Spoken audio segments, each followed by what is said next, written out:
Le cas de Danone, Africa et Lumes, et donc ce qui s'est passé l'année dernière, ici au Maroc, est un cas intéressant qui mérite presque d'être étudié. Parce qu'on voit bien, notamment, comment les médias sociaux, le pouvoir des médias sociaux, mais leur pouvoir perturbateur, on va dire, disrupteur, on dirait en anglais. Et puis évidemment, la question qu'il pose, c'est la question de la réaction, c'est-à-dire lorsqu'on est une entreprise, comment est-ce qu'on peut réagir à ce type de campagne de boycott sur les médias sociaux, etc. Et donc, si on observe la manière dont Africa, Danone et Ulmes ont réagi a posteriori, bon, d'abord, laissez-moi dire que c'est toujours difficile pour ces entreprises, en tant qu'entreprise, mais aussi pour les personnes, de gérer les chargés de communication, etc., de gérer ces cris. C'est toujours difficile. Je dois dire que notre expérience, nous avons 11 ans d'expérience, notre expérience démontre que bien souvent les entreprises ne sont pas préparées. C'est-à-dire qu'elles n'ont pas fait le travail en amont pour envisager des scénarios,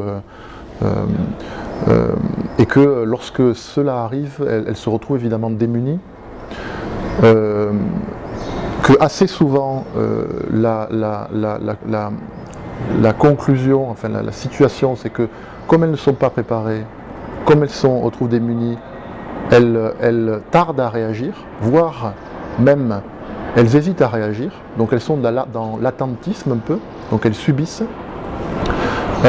Et ça, on sait bien en communication de crise que ça n'est pas la solution.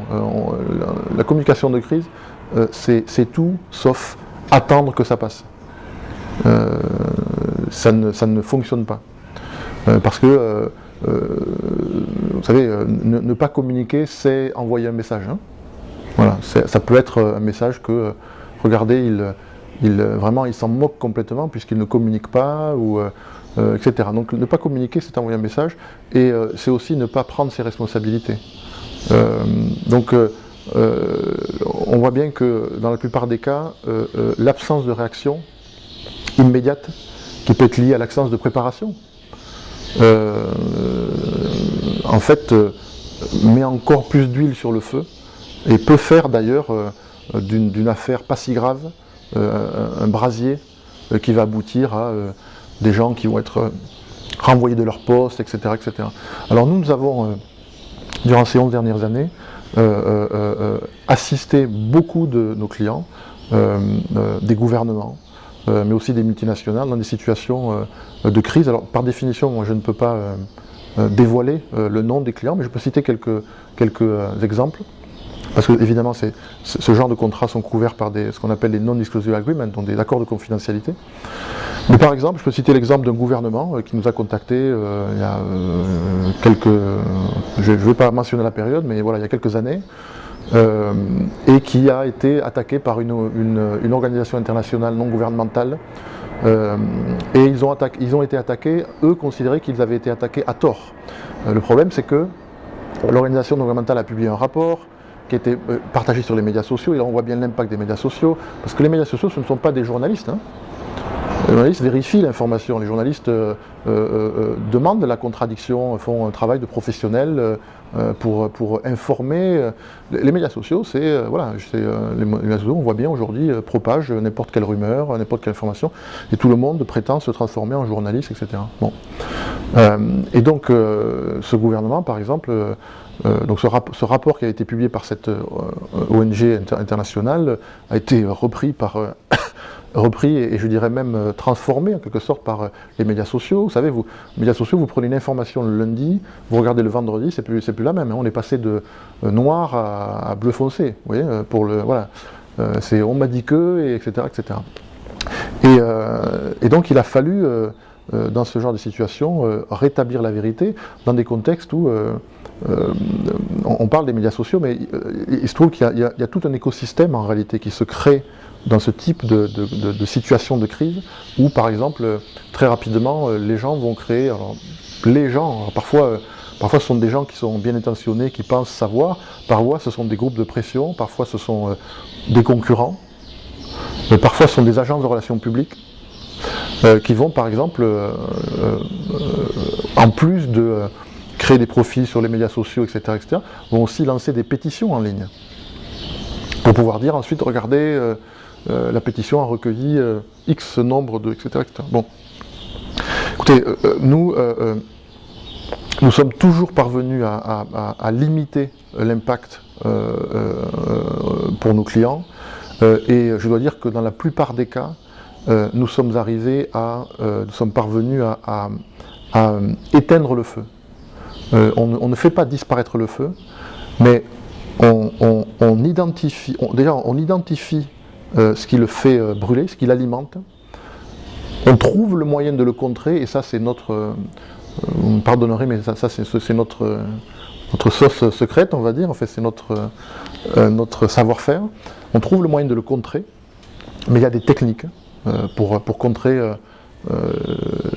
les médias et les médias sociaux.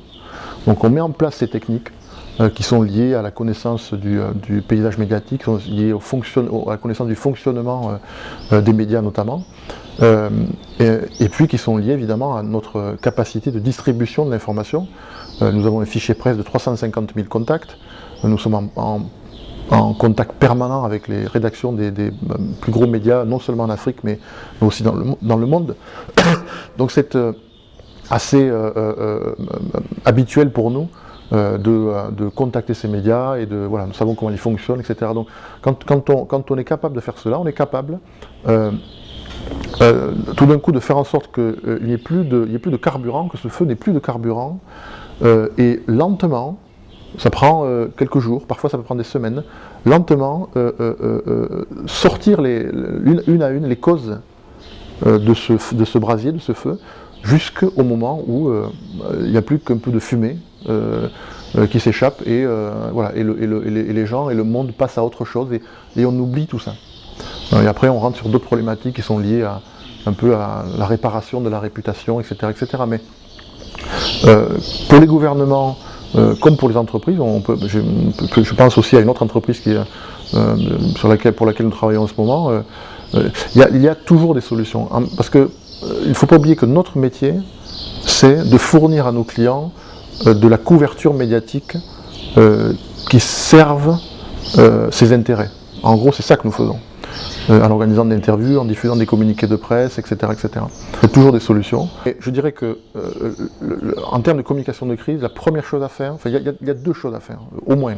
Après, le reste, c'est de l'art. Mais les deux choses qu'il faut faire au moins, c'est comprendre que la crise est toujours possible et donc s'y préparer.